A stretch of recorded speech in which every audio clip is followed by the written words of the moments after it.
আজকে বানাচ্ছি সর্ষে পোস্ত চিংড়ি, খুব সহজে। তার জন্য লাগছে কাঁচা লঙ্কা, টমেটো, আদা রসুন বাটা, ঝিরে ঝিরে করে কাটা পেঁয়াজ, তারপর শুকনো লঙ্কা, নুন হলুদ দিয়ে ভাজা চিংড়ি মাছ, সর্ষে পোস্তর পেস্ট। আর রান্নাঘর থেকে বাইরে সকালের দৃশ্যটা দেখো কত সুন্দর।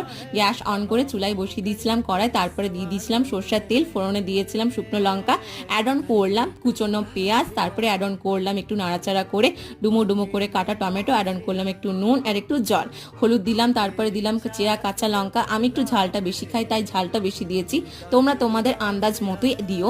তারপরে অ্যাড অন করলাম ভাজা চিংড়ি মাছ, একটু নাড়াচাড়া করে অ্যাড অন করলাম সর্ষে পোস্তর পেস্ট, ভালো করে একটু নাড়াচাড়া করে অ্যাড অন করলাম ধনে গুঁড়ো, একটু সামান্য জিরে গুঁড়ো, ভালো করে নাড়াচাড়া করে অ্যাড অন করলাম বাটি ধোয়া জল। বাঙালিদের বাটি ধোয়া জল ছাড়া তো পুরো রান্নাই অসম্পূর্ণ থেকে যায়।